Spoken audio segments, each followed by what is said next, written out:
Nah, orang Papua hari ini kan kita bergumul dengan tanah ini. Ya, saya sudah selidiki, sudah mulai berdoa, di Jawa sana berdoa untuk keadaan kita. Mulai selidiki. Kita bangga, orang Papua itu sombongnya minta ampun, bangganya minta ampun dengan tanah yang diberkati oleh Tuhan. Kan kita bangga, tanah Papua diberkati, tanah ini adalah tanah Injil. Tapi hari ini kebanyakan orang Kristen tidak hidup mencerminkan Injil. Kita baku bunuh sendiri. Perhatikan itu. Kita tidak hidup mencerminkan Injil yang kita dengung-dengungkan dan kita beri slogan Papua tanah Injil. Saya karena amati dari jauh. Kita bangga dengan tanah ini, dengan doa dua orang yang datang membawa Injil.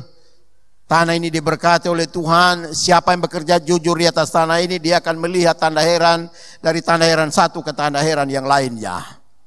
Benar itu terjadi. Tapi apakah orangnya, orang Papua menikmati dan mengalami perubahan Injil itu dengan utuh atau tidak? Coba lihat, slogannya luar biasa, tapi orangnya baku bunuh sendiri. Kita baku gigit sendiri, lalu kita marah dengan orang yang datang menikmati hasil kita. Coba secara ini kita duduk diam dan kita renungkan. Tuhan taruh itu di hati saya. Kita undang orang untuk KKR di tanah Papua. Dari negara lain datang KKR. Pulang hasilnya apa? Doa puasa besar-besaran hasilnya apa? Tidak ada. Semakin kita berdoa, semakin kita hidup dalam masalah. Semakin kita ada KKR, semakin kita hidup dalam persoalan. Terus jalan keluarnya apa? Jalan keluarnya adalah orang Papua harus mengalami pemulihan total. Pemulihan dari akar-akar budaya yang membuat kita hidup dalam budaya lalu kita melupakan Injil. Kita harus ada pemulihan besar dari sana. Dan Tuhan taruh itu di hati saya, di pikiran saya, di doa saya. Saya sampaikan ini kepada jemaat supaya tolong dukung ini. Tidak tahu tahun berapa terjadi ini. Tapi saya punya hati dan punya visi besar. Mau buka bukit doa di Sorong yang besar menjadi ikon di seluruh dunia, orang tahu. Datang ke Papua, ada bukit doa yang terkenal di Sorong. Kenapa di Sorong? Karena Sorong itu adalah pusat di mana orang berpikir. Saya logikakan itu pulau itu adalah kepala. Manusia ini hidup hanya karena berpikir, maka pikiran itu akan membawa dia. Pikiran sehat, orangnya sehat. Kalau pikiran tidak sehat, orang tidak sehat. Jadi harus ada bukit doa besar di Sorong. Itu satu.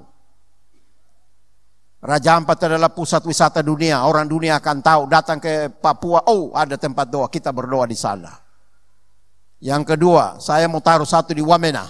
Kenapa di Wamena? Saya ambil falsafah orang Duga. Gunung itu adalah mama. Di dalam perut mama itu ada anak. Jadi siapa yang merusak perut bumi, perut itu bahaya. Dia akan menghancurkan berkat. Karena di dalam perut itu ada anak. Kenapa di Wamena? Saya pikir bahwa Wamena adalah kehidupannya orang Papua. Pusatnya ada di Wamena. Jayapura, Merauke, yang lain cabang. Bagi saya itu cabang. Dua ini mari kita taruh tempat doa yang besar, lalu orang Papua berdoa. Mulai dari situ baru ada KKR, ada pemulihan besar-besaran untuk Papua. Barulah kita menikmati yang apa yang disebut dengan kota Injil. Kalau tidak hanya jadi slogan.